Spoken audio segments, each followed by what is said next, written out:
Case लगाने मेरे ऊपर लगा दो, कोई फर्क नहीं पड़ता मुझे।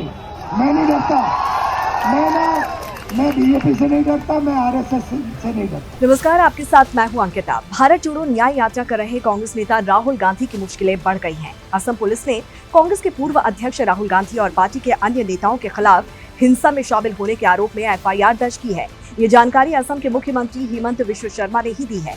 आपको बता दें कि राहुल गांधी के नेतृत्व वाली भारत जोड़ो न्याय यात्रा इस समय असम में है। हिंसा की घटनाएं उस समय हुई जब पार्टी समर्थकों और नेताओं ने गुवाहाटी में प्रवेश करने की कोशिश में अवरोधक तोड़ दिए और पुलिस कर्मियों के साथ झड़प की। कांग्रेस नेता राहुल गांधी ने अपनी भारत जोड़ो न्याय यात्रा की शुरुआत ऐसे समय में की जब अयोध्या में राम मंदिर समारोह शुरू हो रहा था। शायद राहुल गांधी का इरादा ही था कि राम मंदिर प्राण प्रतिष्ठा समारोह से बीजेपी को होने वाले राजनीतिक फायदे को रोका जा सके। राहुल गांधी अपनी इस न्याय यात्रा से पीएम मोदी को टारगेट करना चाह रहे थे और इसी वजह से यात्रा की शुरुआत मणिपुर से नरेंद्र मोदी और बीजेपी पर हमलों के साथ की। लेकिन असम तक आते आते राहुल गांधी की न्याय यात्रा राहुल बनाम मोदी की जगह राहुल बनाम हिमंत बिस्वा शर्मा होती हुई नजर आ रही है। क्या राहुल गांधी बीजेपी के इस छत्रप के राजनीतिक जाल में फंस गए हैं या जानबूझ के राहुल असम के मुख्यमंत्री को टारगेट कर रहे हैं?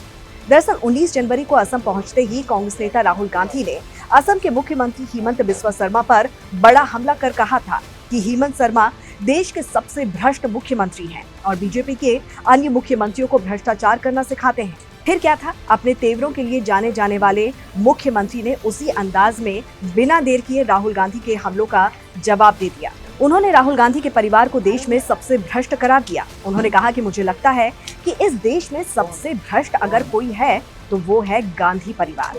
अब विवाद इस हद तक पहुंच चुका है कि हिमंत ने असम डीजीपी को राहुल गांधी के खिलाफ गुवाहाटी शहर में जबरन घुसने और अपने कार्यकर्ताओं को हिंसा के लिए भड़काने के आरोप में एफआईआर दर्ज करने का आदेश दे दिया है।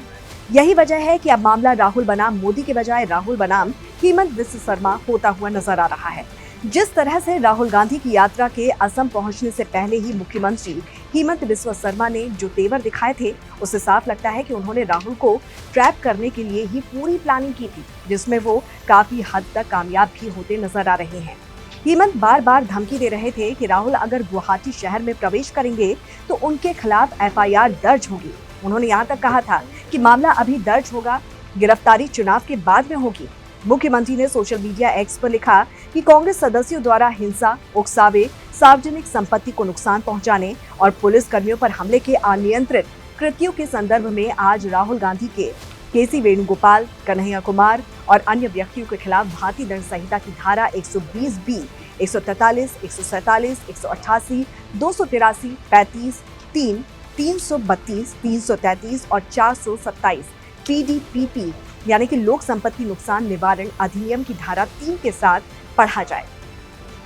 साथ ही आपको बता दें कि इसके तहत मामला दर्ज करने की बात कही गई है। राहुल गांधी पर जिन धाराओं के तहत मामला दर्ज किया गया है वो आपराधिक साजिश, गैर कानूनी रूप से एकत्र होने, दंगा करने, लोक सेवक को अपने कर्तव्य का निर्वहन करने से रोकने के लिए आपराधिक बल का प्रयोग करने या हमला करने, सार्वजनिक संपत्ति को नुकसान पहुंचाने और अन्य धाराओं से और अन्य अपराधों से संबंधित है। राहुल गांधी ने कहा कि शर्मा द्वारा उनके खिलाफ मामला दर्ज करने का आदेश दिया जाना इस बात का प्रमाण है कि मुख्यमंत्री के दिल में डर है। वो डरे हुए हैं क्योंकि असम के लोग उनके खिलाफ तूफान के रूप में खड़े हुए हैं। तो इस पर आपकी क्या राय है, जरूर बताइए। जुड़े रहिए जनभावना टाइम्स के साथ। नमस्कार।